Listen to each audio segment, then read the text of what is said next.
Yes, I believe without the personal interference of President Trump, after giving Netanyahu the chances one after one to fulfill or to finish the job, and he failed at the end to finish the job according to his criteria, the so-called absolute victory, without the personal interference of President Trump.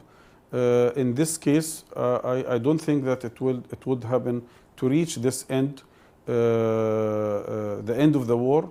Therefore, yes, we thank President Trump and his personal efforts to interfere and to pressure Israel to make an end of this massacre and slaughtering. You have also called on President Trump to ensure that the Israeli government, Benjamin Netanyahu, sticks to its obligations. Do you trust that President Trump will do that and will continue the pressure on Benjamin Netanyahu?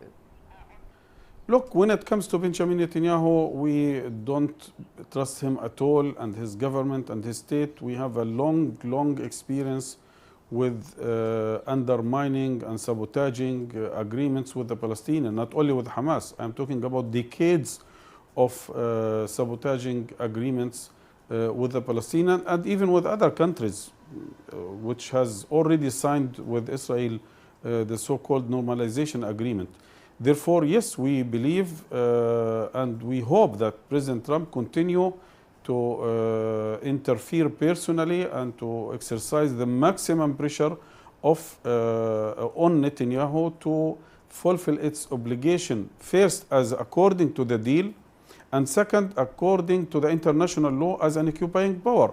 Because I think without this pressure, without this personal interference from President Trump, this would not happen. How will you ensure that the fighters, the Hamas fighters in Gaza, will abide by this ceasefire as well and won't trigger a breakdown of this ceasefire? I have no doubt that they will stick to the deal and fulfill their obligations accordingly. I hope that the Israelis will do this. Just to be clear, that the Trump plan does say that Hamas will have no role in governing the future of Gaza. So you can confirm then that your role as Hamas is over? Look, Yalda, and I have to be honest with you and with your audience, and I have always be very open and frank in answering questions. Therefore, yes, we are ready to hand over government. We are ready to be totally away from any government or governing body. But when it comes to Hamas as an entity, as a Palestinian liberation movement, I think no one can overcome or exclude Hamas. Hamas is also present in the West Bank. Hamas is present in Jerusalem, in the diaspora. Therefore, Hamas is not only the government in Gaza. And therefore, yes, we are ready to leave the government for a Palestinian body, but we are still there on the ground. And what about disarming? Because you're talking about a political ideology, but there's also calls for Hamas to completely disarm itself. Is that something that Hamas is willing to do? First of all, I have said all other points except the issues or topics related to the first phase, end of the war, withdrawal, prisoner exchange and aid. This is part of the second or third, I don't know how many phases, but this has to be discussed and this question is belonging to these phases, and this has to be discussed with all other Palestinians about the future of our strategy to struggle for freedom and independence. Up to that point, first, no one can deny us the right to resist by all means, including armed resistance. We can offer any other modality like a hudna or a ceasefire for 5, 6, 7, 10 years where arms are stand still. We can think with other Palestinian resistance movement, with Arabic countries, with Islamic countries, how to guarantee a period of 5, 10 years, a time, space to found the Palestinian state. But what we have said many times, so just to be clear, our though, weapons are going to be handed over only to the hands of a Palestinian state. And our fighters can be integrated into the Palestinian National Army. Before that, no one has the right to deny us the right to resist the occupation by all means. Now you're saying you don't want to and you will not disarm. If you ask it directly, yes, we are not going to be disarmed as long as we are not sure that this will lead by any other means to have an independent, self-sovereign state which is able to defend itself. Second, there are other modalities. By the way, if the question, this question is again unfair question. This question has to be directed to the aggressor, to the criminal who committed the genocide, as you have done with the Nazis after the World War II. Therefore, it has. Dr. Basem, this is part of the deal, though. This is written very clearly as part of Donald Trump's 20-point plan. We are not part of the whole deal. We are. We have. Again, we have accepted the first phase, which is including end of the war, prisoner exchange, withdrawal, and aid. The rest of the points is belonging to the whole Palestinian political arena and all other factions. They have to discuss it together and to find ways how can we move forward by our struggle for freedom and independence. During this time, we can find a lot of modalities to have to lie our weapons down, to have a ceasefire, 5-10 years, to have a truce, to have any way of controlling this portfolio. But again, this is a genuine right of Palestinian people, and no one can deny us. If this question has to be directed, it has to be directed to the aggressor, and he has to be disarmed. His nuclear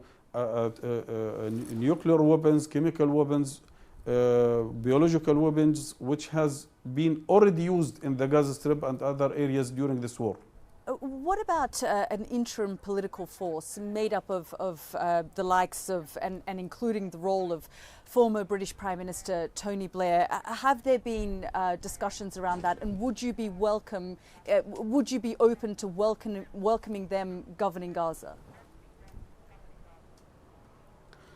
First of all, I am very sad every now and then to hear such proposal, because I am sure that Palestinians, after 100 years of struggling against the British mandate and the Israeli occupation, they are mature enough to rule themselves. But when it comes to Tony Blair, former Prime Minister, unfortunately, we Palestinians, and I'm sure Arabs and Muslims and maybe a lot of people around the world, they have very, very bad memories about him.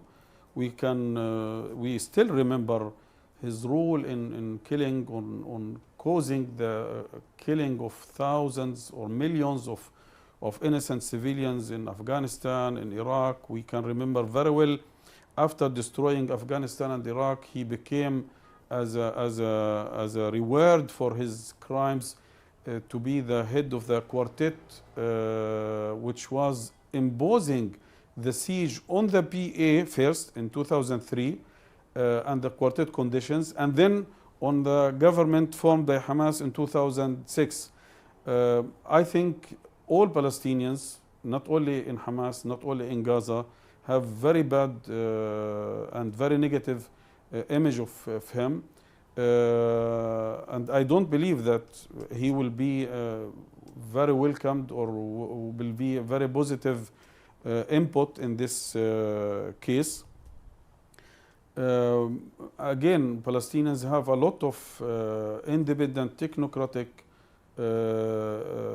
cadres or leaders who can do the job in the best interest of the Palestinian people.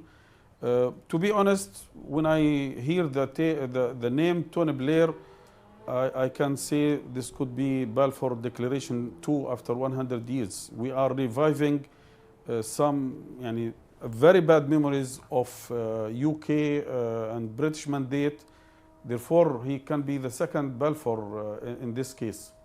Dr. Basem, I want to ask you about the strike in Qatar, which hit one of your officers and it missed the people in the room. You were in the room. Just talk me through that moment and how you realized that the strike had happened and the fact that you weren't in the room that you were expected to be in. Alhamdulillah, we are still alive. We have a new chance to continue our struggle for our people to reach their goals of independence and self-sovereignty. If we were killed at that moment, I am sure we are not more precious than thousands of our children, women, and innocent people killed by the Israelis.